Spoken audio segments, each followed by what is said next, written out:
Bienvenidos y bienvenidas al programa Sobre la Mesa, una producción del Centro de Investigación en Estudios Políticos y el canal UCR. Hoy iniciamos un nuevo año con un programa especial y les agradecemos por su sintonía, por seguirnos acompañando durante todo este 2021. El pasado mes de noviembre, la Asamblea Plebiscitaria nombró finalmente al nuevo rector de nuestra casa de estudios, después de que se tuvo que posponer varias veces y que en realidad fue bastante complejo la toma de decisiones para realmente convocar elecciones. Logramos llevar a el doctor Gustavo Gutiérrez Espeleta a la rectoría, después de una elección complicada, después de mucho tiempo de estar esperando en la incertidumbre. Así que muchísimas gracias, don Gustavo, por estar aquí. No, gracias a usted, Marcela, por la invitación. Y tal vez empezar con una pregunta que en general nunca se hace, ¿verdad? Y queremos como iniciar con esto, y es ¿qué significa para usted llegar a ser rector en la Universidad de Costa Rica? Porque bueno, fue todo un proceso de muchos años para llegar hasta acá. Desde luego, Marcela, todo un honor y toda una responsabilidad. Es definitivamente, hay todo un reto detrás de ser rector de la Universidad de Costa Rica, sobre todo en el contexto en que se encuentra la universidad y el país. Es muy diferente, el otro día lo dije en esos términos, es muy diferente gobernar o administrar una universidad en periodo de solvencia con respecto al que tenemos en este momento. Por eso esa responsabilidad aumenta, porque hay restricción, hay limitación económica, hay todo tipo de limitaciones y uno tiene que ser equitativo, manejar muy bien el criterio de que tiene que alcanzar para todos y manejar muy bien el concepto de prioridad. Claro. Y eso es difícil comunicarlo y que sea entendido por la comunidad universitaria, porque están pasando por situaciones extremadamente difíciles, ¿verdad? Claro, decía el profesor Fernando Celedón que es como administrar la pobreza. En otro momento que hablábamos de lo difícil que puede ser, no solo en la universidad, en general en el país, en este momento tomar decisiones. Pero bueno, más allá de que ahora vamos a hablar exactamente de la administración de la universidad, también queremos ver la otra cara, y ahora lo hablábamos de lo difícil que es estar en la rectoría. ¿Qué impacto, digamos, ha tenido esto en su familia y qué fue lo que le dijeron cuando usted decidió realmente lanzarse como candidato? Bueno, muy positivo cuando esta decisión se tomó allá por septiembre del 2018, cuando se tomó la decisión de un colectivo conformado por diferentes personas de diferentes profesiones, y me dijeron que levantara la bandera de este grupo. Debo decir que la familia estaba obviamente contenta y un total apoyo, pero sí, como se sabía la situación que venía, la situación de crisis, sin contar con la pandemia, en ese momento no sabíamos, Marcela, absolutamente nada de pandemia, absolutamente nada, evidentemente. Muchos me llamaron la atención, que mira, hay que analizarlo muy bien, ver esto, ver lo otro.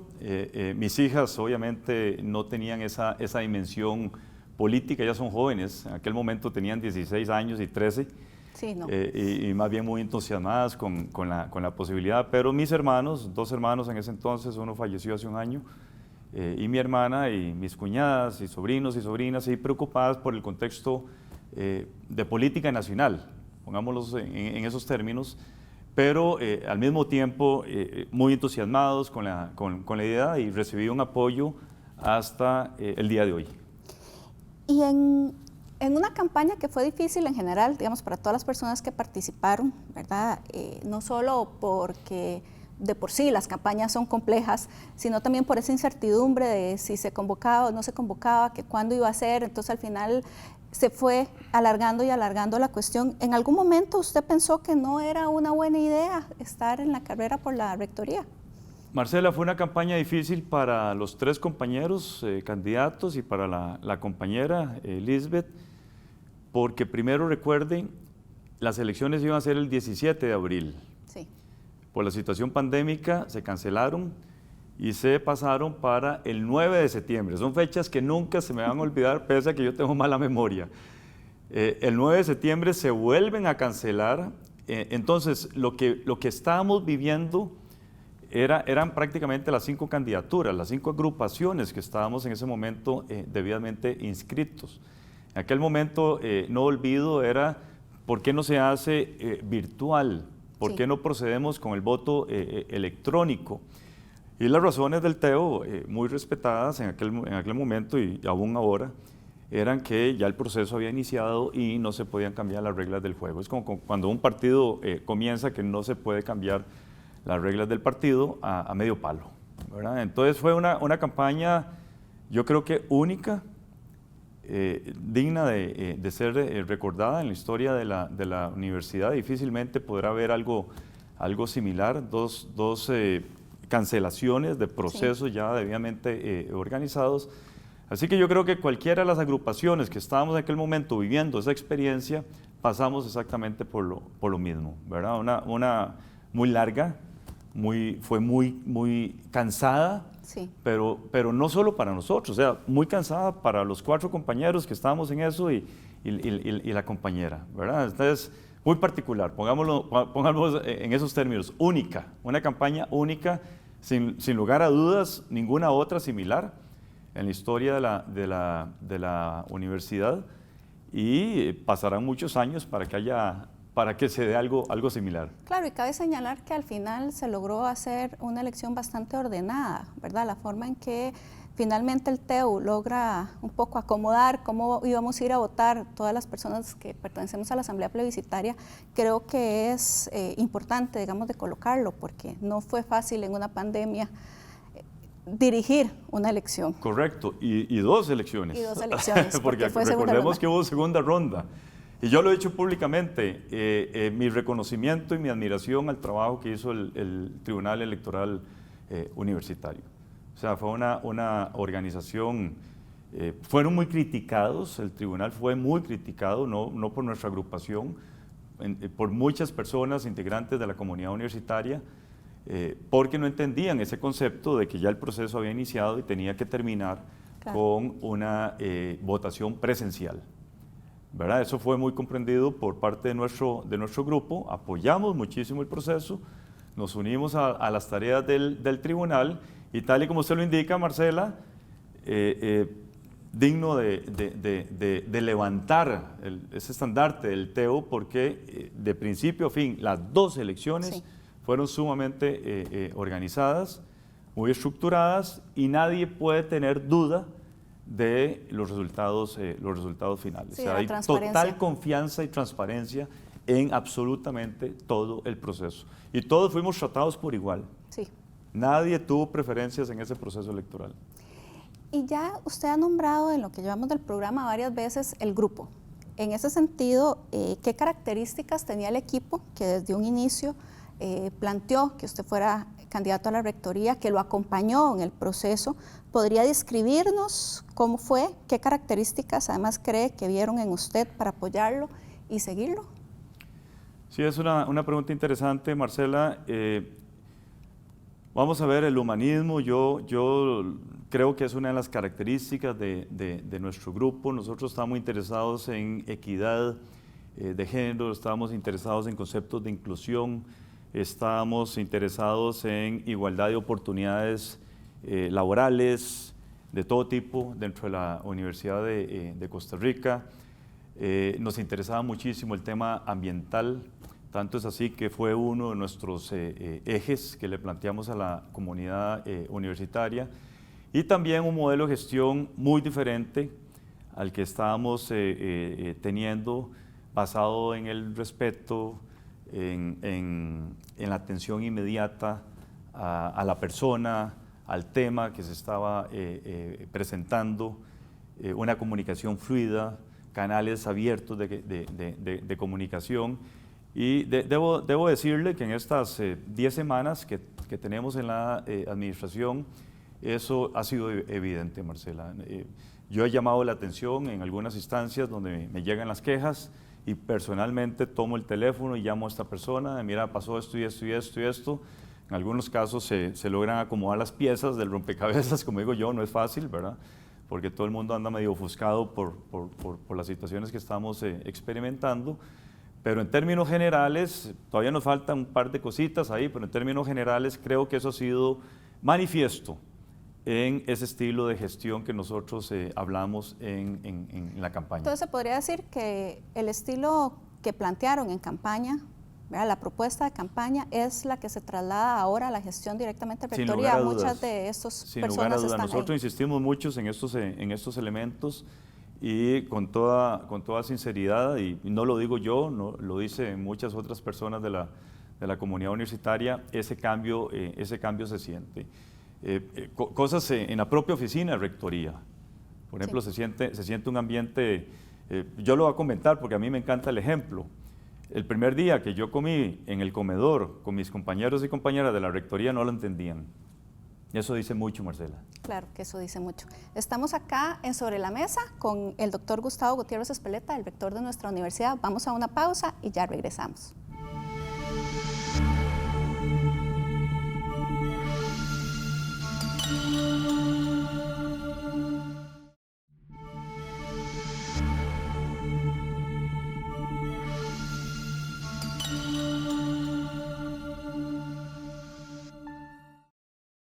Continuamos en Sobre la Mesa, hoy con un invitado especial, el rector de la Universidad de Costa Rica.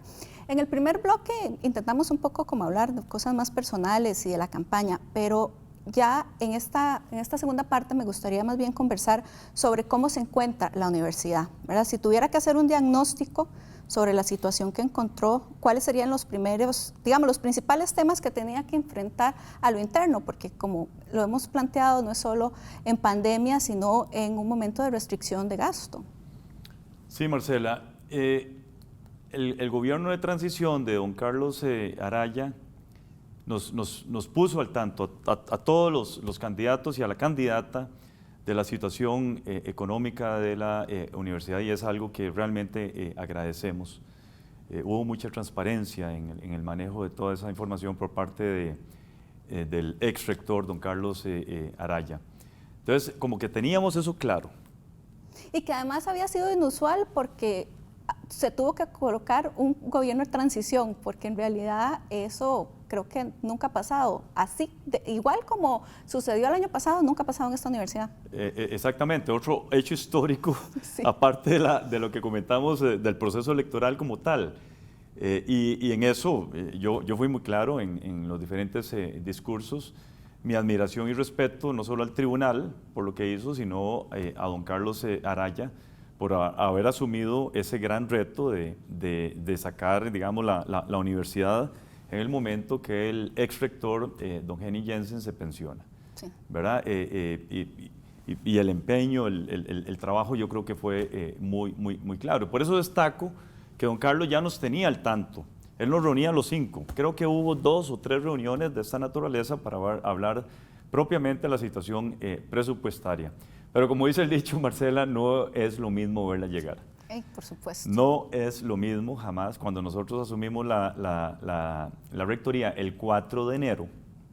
Que además no hubo tiempo de descansar porque se terminó la campaña tan larga y de una vez entran. Imagínense que el 27 de noviembre pues, fueron las elecciones, ¿verdad? La semana siguiente, porque eso me lo tienen que creer, nosotros no habíamos conformado equipo. Nosotros nos concentramos en ganar la elección y dijimos, bueno, si ganamos, nos vamos a dedicar a conformar el equipo. Entonces, la siguiente semana, ya diciembre, las primeras semanas de diciembre y hasta la última de diciembre, nosotros estábamos conformando el equipo de trabajo, vicerrectorías, oficinas coadyuvantes y otras oficinas. Entonces, no hubo pausa.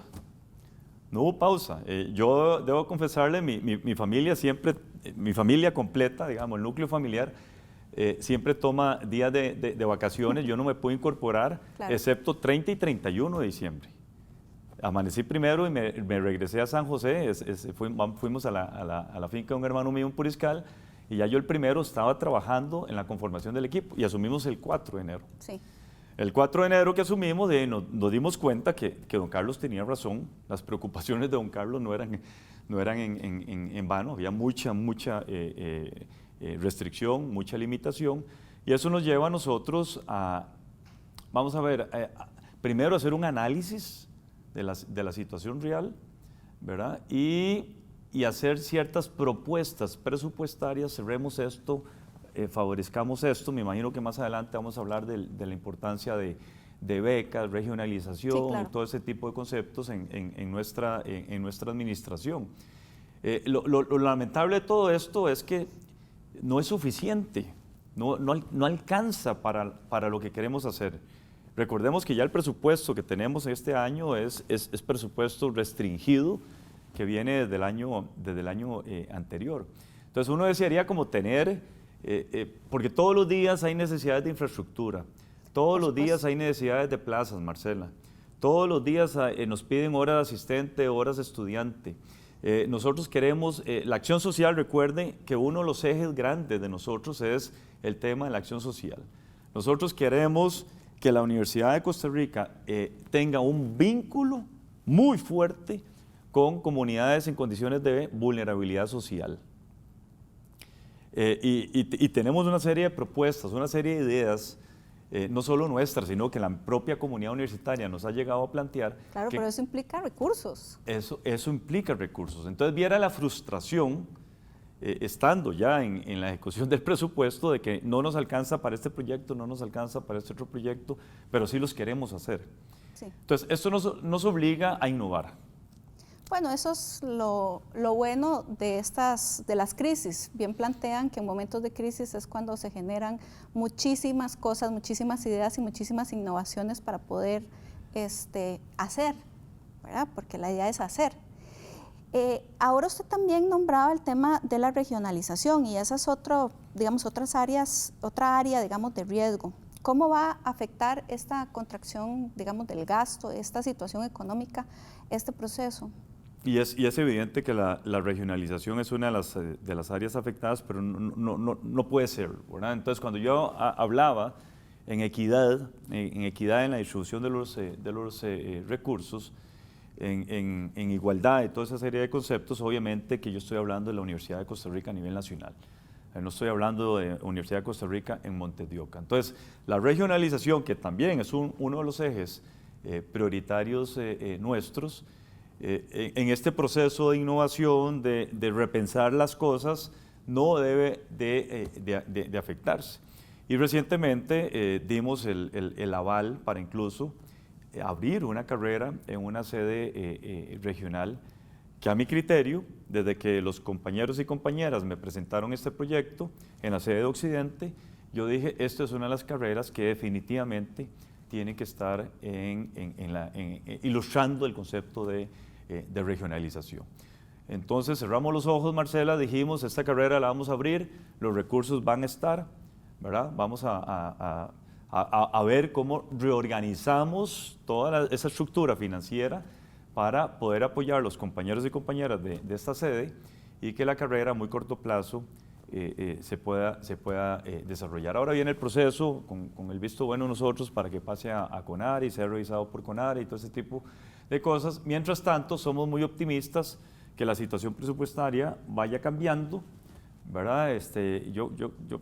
Dicen los expertos, esto no es mío, ¿verdad? Pero yo confío en que para final de año la situación puede mejorar económicamente y poder apoyar no solo la apertura de carreras, sino todas las necesidades. La primera visita que nosotros hicimos, dicho sea de paso, fue la sede de Occidente. Y la visita consistió, vean las necesidades que nosotros tenemos.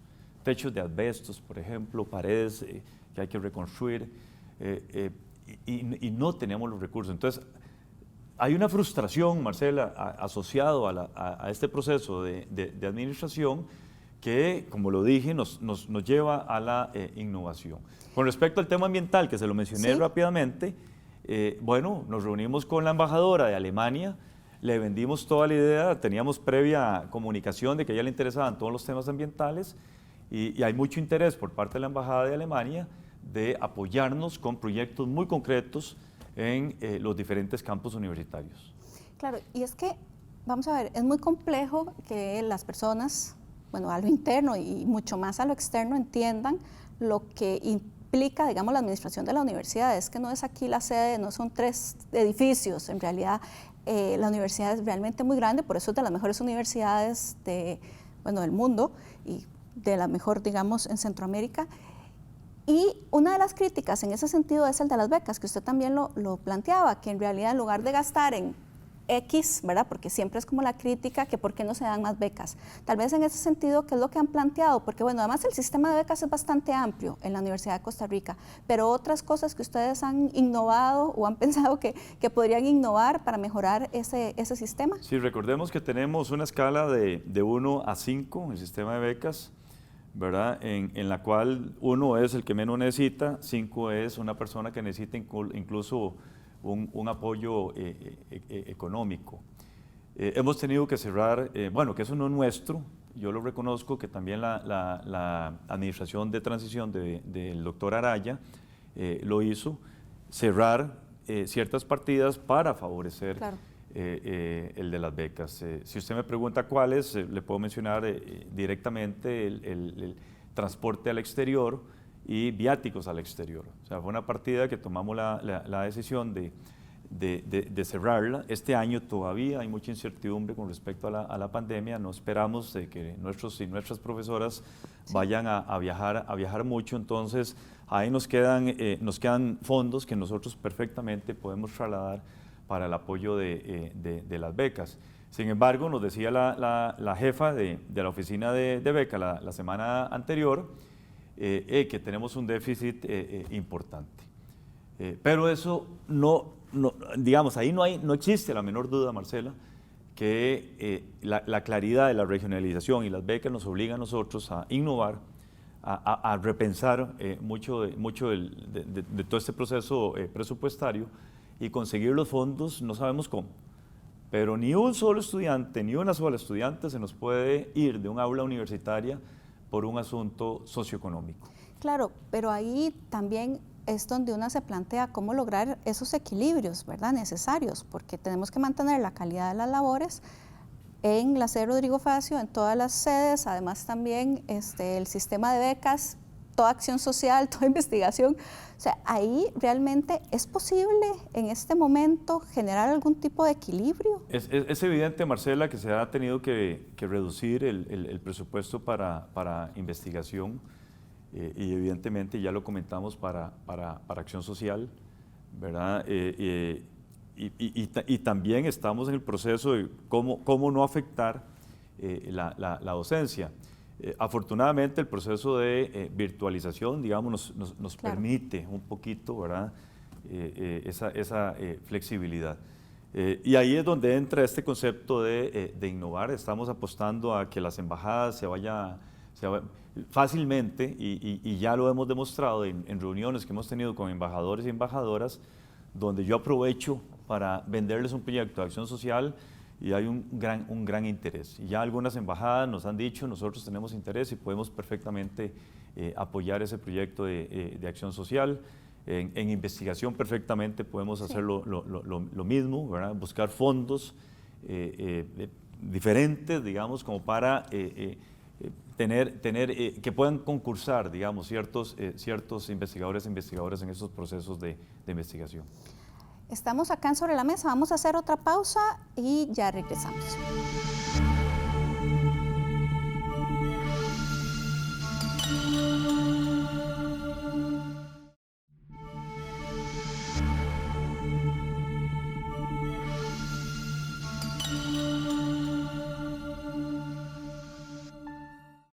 Continuamos acá en Sobre la Mesa conversando con el actual rector, el doctor Gustavo Gutiérrez Espeleta. Antes de ir a una pausa, yo también le preguntaba cómo lograr el equilibrio y cómo, en cierta medida, las críticas hacia la universidad han sido muy fuertes, ¿verdad?, y más que todo en los últimos años. Y bueno, ahora han estado concentradas en el proyecto de empleo público, ¿verdad?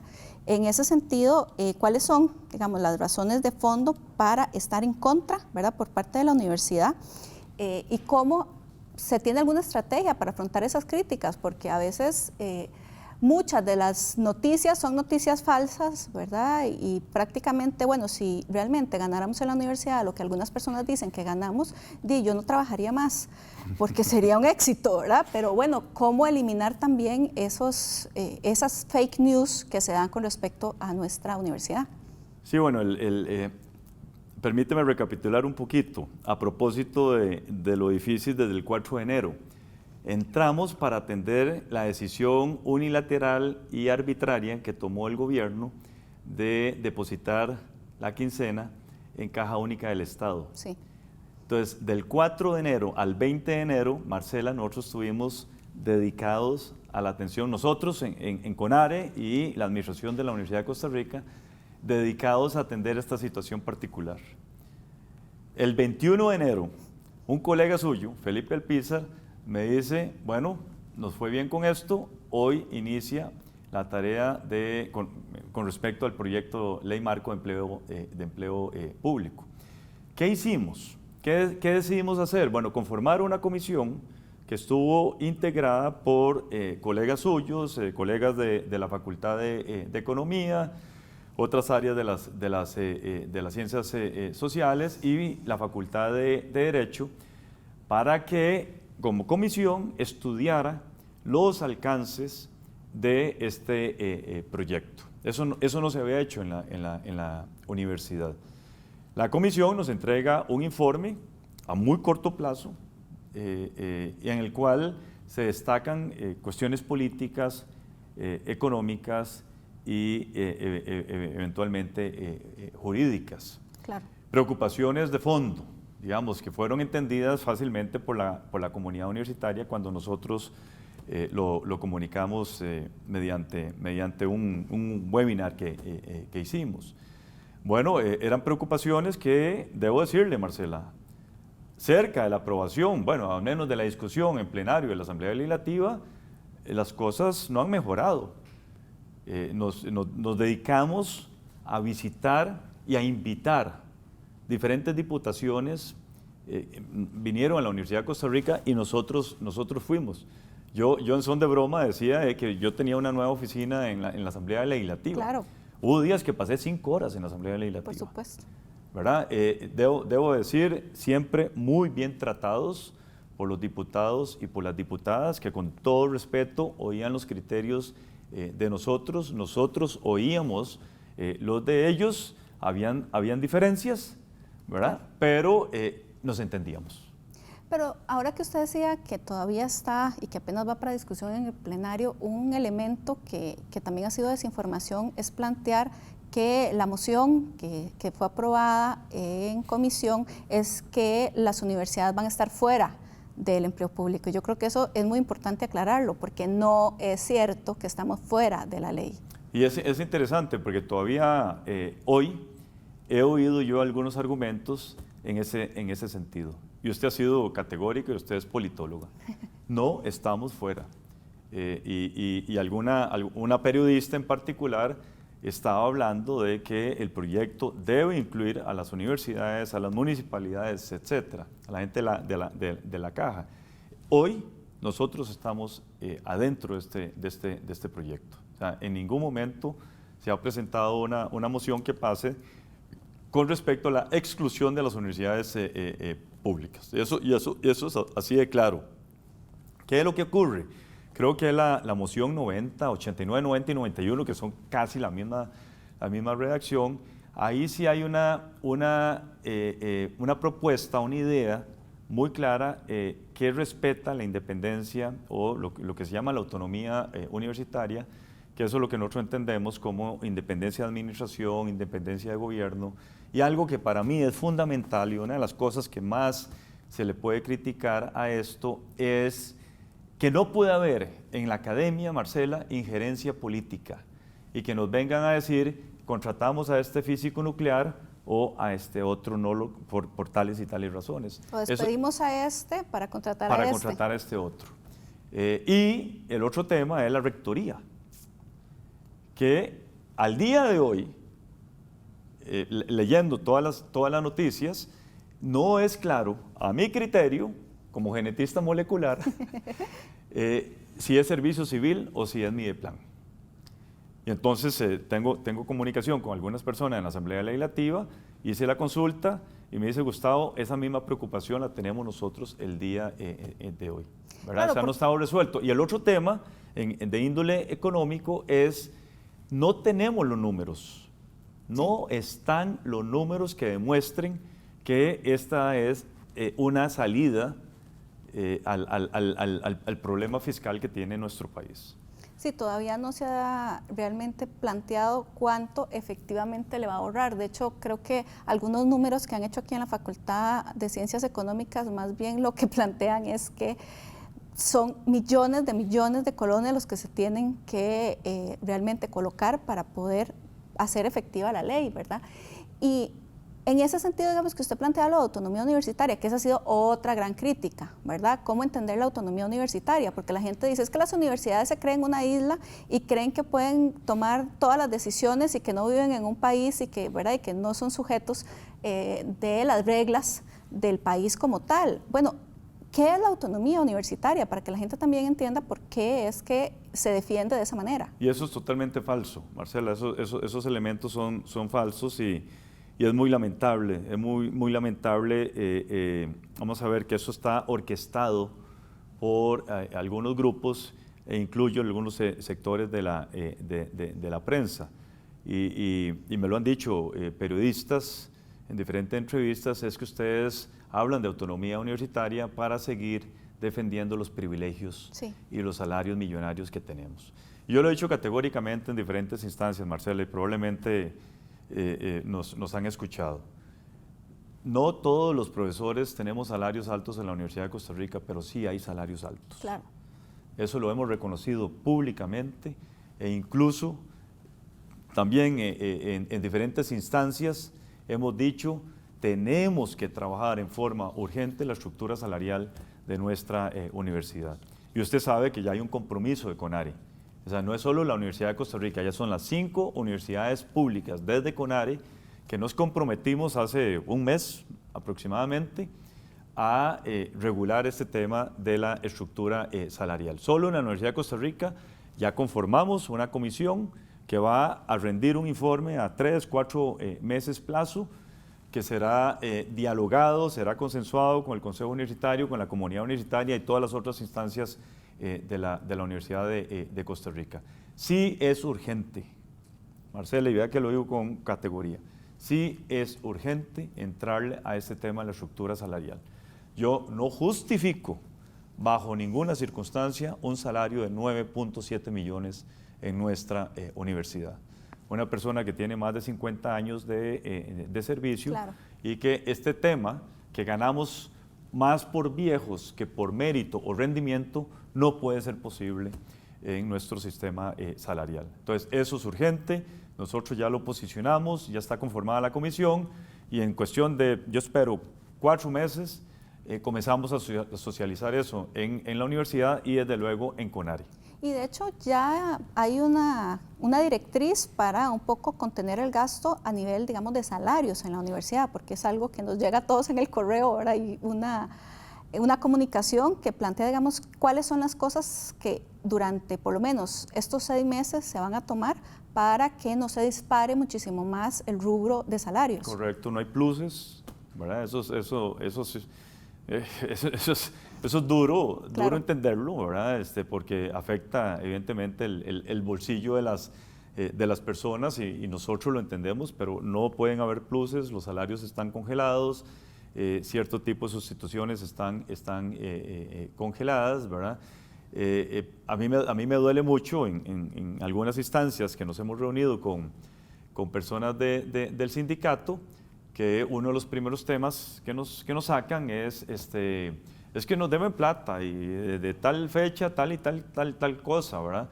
O sea, tenemos que ponernos la mano, claro, en el corazón, entender la situación presupuestaria y esperemos que en su momento esto regrese a la normalidad, pero de momento nosotros vamos a continuar y no son nuestras disposiciones. Yo quiero ser muy claro en esto, que el gobierno de transición ya había tomado, sí, ese tipo de decisiones y nosotros hemos mantenido. Claro, hay que ser conscientes de que el país está en una crisis fiscal, que se tienen que tomar decisiones y evidentemente hay que tomar decisiones a lo interno de la universidad también. Y en esa lógica, digamos, de buscar mayor equidad, ¿verdad? Porque efectivamente es como la gran crítica, ¿verdad? De lo que son el sistema salarial en las universidades, que hay gente que gana muchísimo y hay gente que no gana bien. El tema del interinazgo es todo un tema, ¿verdad? Porque las condiciones en el cual son contratadas las personas interinas realmente son muy distintas a las personas que estamos en régimen académico, y cuando uno entra al régimen lo siente realmente, ¿verdad?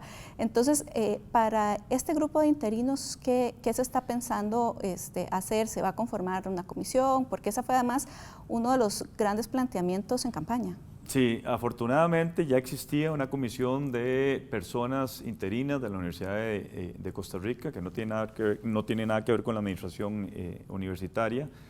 Y en los primeros días de nuestra gestión buscamos un encuentro con ellos y logramos conformar una comisión donde ahí sí hay participación nuestra y también de otras instancias. Esto es un gran problema en nuestra universidad, el interinato. Y evidentemente que hay que resolverlo, y hay situaciones que es penoso realmente de comentar, porque el director o la directora de la unidad académica le dice al profesor: si yo te ocupo te llamo, lo contrario no me llame. Yo siempre lo he dicho, ahí estamos nosotros en el límite de derechos laborales y claro, hasta derechos humanos, Marcela.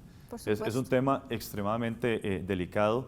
Y por supuesto que en el tema de interinato, nosotros, interinato, yo tengo una tendencia a utilizar la palabra interinato, tenemos que definir muy claramente lo que entendemos por un profesor interino. Y es muy diferente a tener una persona a tiempo completo que a tener una persona que trabaja en la corte, ¿verdad? Claro. Y que viene a ofrecer un curso temporalmente o un semestre, ¿verdad?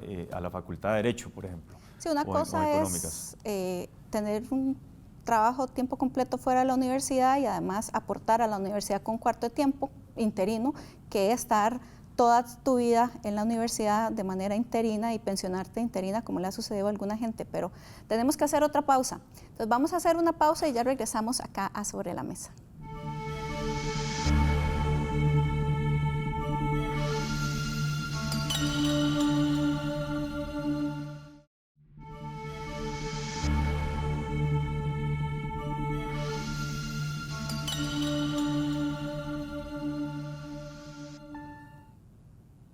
Continuamos en Sobre la Mesa hablando con el rector, el doctor Gustavo Gutiérrez Espeleta. Antes de ir a una pausa, Gustavo, estábamos hablando del tema de las personas interinas, ¿verdad? Y esa desigualdad que efectivamente se da en la universidad, porque no podemos plantear que no es así entre las personas que están en régimen y las personas que están en condición, digamos, interina. Usted nos comentaba que había una comisión, pero bueno, ¿qué más se puede hacer en ese sentido? Bueno, la idea nuestra es que esta comisión nos haga una propuesta para ir atendiendo poco a poco este gran problema que yo lo veo a la par de regionalización, a la par de becas y todos estos apoyos socioeconómicos a nuestras y nuestros estudiantes. ¿Qué es lo que pasa, Marcela? Ese salario de ingreso del mismo profesor interino o de las personas que ingresan al régimen académico es relativamente bajo. Sí. Comparado con las personas que tienen más años de servicio en nuestra universidad. Entonces hay una inequidad, si usted me permite la palabra, salarial en nuestra universidad, que en una misma categoría, y le voy a hablar de catedrático, que es la más alta que existe en nuestra institución, ese ámbito salarial va de 1.7 millones, la persona que gana menos, ¿verdad?, a 9.8 millones la persona que gana. Entonces, veamos esto. Claro. O sea, esto es injustificable, ¿verdad? Yo he dicho que el sistema falló, está totalmente demostrado que falló y tenemos que cambiarlo con urgencia. Por eso esa comisión que recién se formó, eso es nuevo, no lo voy a decir jamás que esto viene desde el 4 de enero, o sea, recién se formó hace una semana, la conformamos y sus tareas van a iniciar en los próximos días. Claro, y además en pandemia la incertidumbre, como le decía yo ahora antes, en medio de la pausa, la incertidumbre de no saber que estás en medio de una pandemia, pero no tener certidumbre si vas a estar contratado, si no vas a estar contratado, ¿verdad? Porque además hay que la gente no lo sabe, que en realidad las personas interinas están contratadas por ciclos, es decir, que mientras está de vacaciones, digamos, por decirlo de alguna manera, la universidad no están recibiendo salario, aunque muchos están trabajando también. Y bueno, otro elemento que digamos yo se lo dejaría nada más ahí, también hay una inequidad en temas de género en el tema de catedráticos. De hecho, por todas las condiciones evidentemente diferentes que tenemos las mujeres para poder avanzar en nuestra carrera académica, que tenemos muchas más cargas, en el punto, digamos, de catedráticos, efectivamente son muchísimos más los hombres que las mujeres. Eso es real, y si usted me permite, voy a grabar su comentario. La mujer en la Universidad de Costa Rica, en la propia Universidad de Costa Rica, no tiene la misma oportunidad de ser electa en puestos de dirección. Sí, claro. Eso tenemos que estudiarlo. Ustedes desde las ciencias sociales nos tienen que ayudar para ver cómo hacemos nosotros para que eso sea parejo. Sí, o sea, y también en las asambleas de escuela. Y también la disparidad en las asambleas de escuela. O sea, en muchas asambleas de escuela estamos 20-80. Sí. En términos de integración a favor masculina.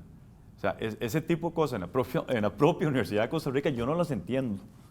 Yo no las entiendo. En su oportunidad vamos a pedir los estudios, ¿verdad? Porque primero el proceso de investigación es fundamental, necesitamos la evidencia. Yo como científico así trabajo, necesito los datos para proceder. Sí, porque el último estudio en ese tema es del 2011, creo. Entonces, pues sí, se necesita actualizar, pero si una ve, digamos, algunas escuelas, algunas facultades, solo con tener algunos datos ya, ¿verdad?, es Marcela, bastante evidente. Y hay unidades académicas que nunca han tenido una mujer como directora.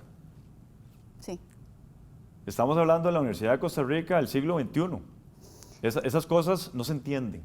Entonces, necesitamos investigación, necesitamos los datos, la evidencia, para tratar el tema, que definitivamente yo estoy totalmente convencido que es un tema que tenemos que tratar con prioridad también.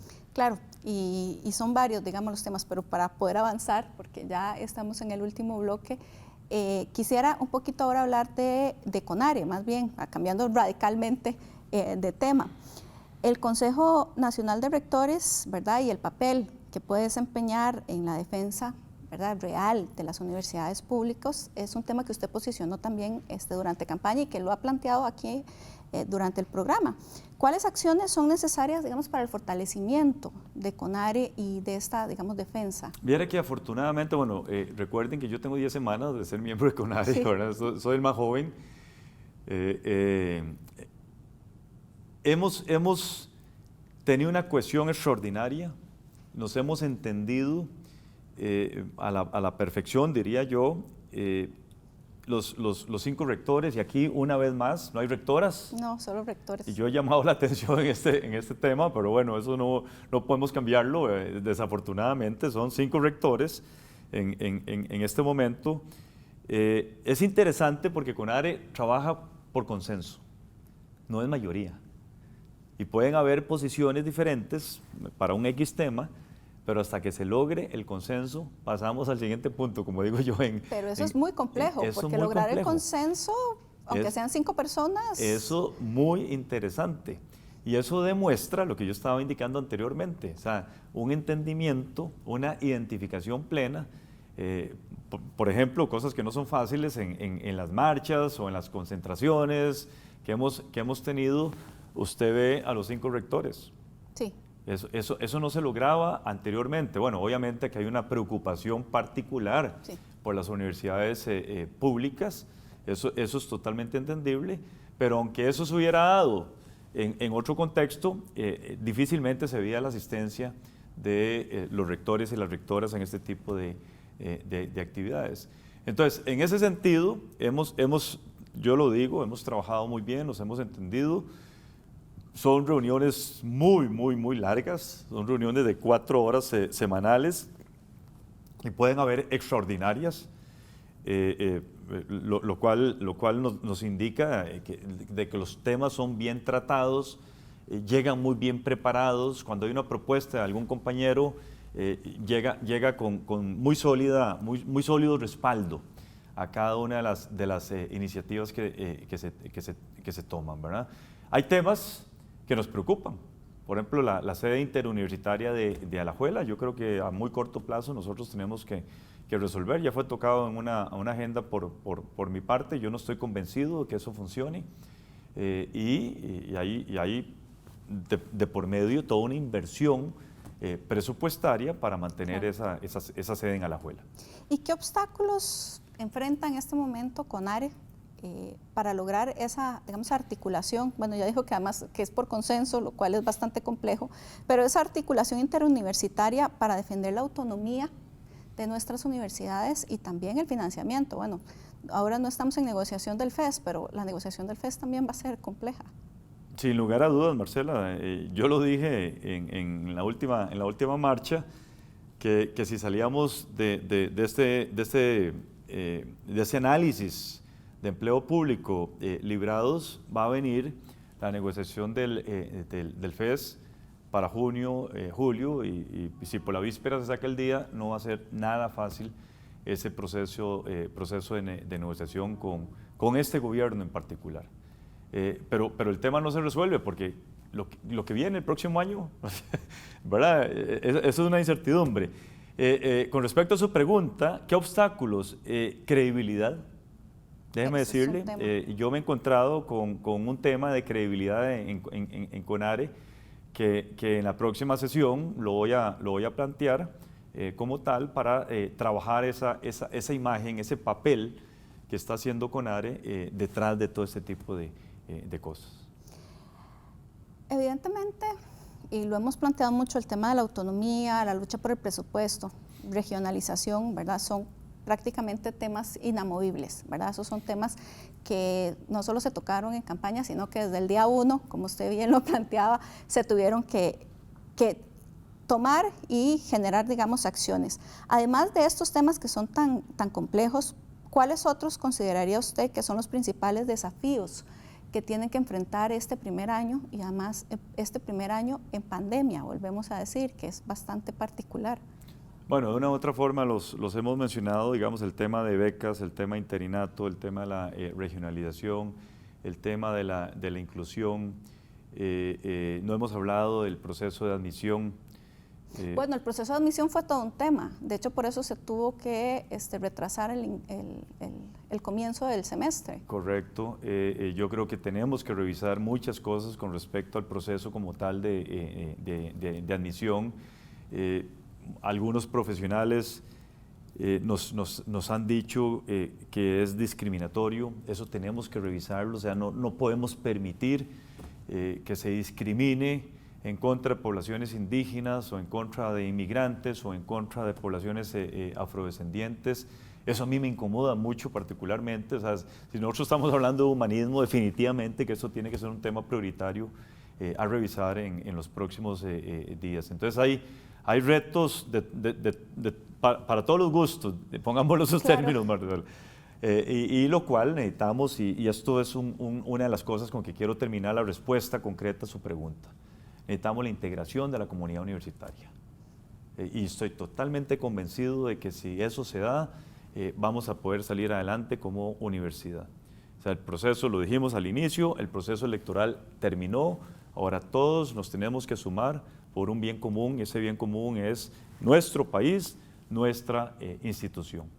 Y esa comunión que nosotros queremos, y estamos haciendo esfuerzos enormes de mucha comunicación, de diálogo abierto. Si hay una diferencia, inmediatamente la atendemos, los convocamos a una reunión. Entonces, esa identificación que tiene que tener la comunidad universitaria con su administración y nosotros con la comunidad universitaria, a mí me parece que es fundamental. Y vamos a trabajar muy fuerte en el tema de la presencialidad. O sea, a muy corto plazo nosotros tenemos que tener muchas personas trabajando y ojalá estudiando en nuestros diferentes campus universitarios.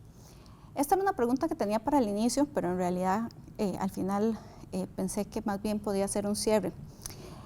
Y de hecho usted lo ha planteado durante todo el programa, pero tal vez en un minuto, porque ya estamos para el cierre, ¿qué es lo que significa para usted ser un rector humanista? Porque usted lo planteó bastantes veces en campaña.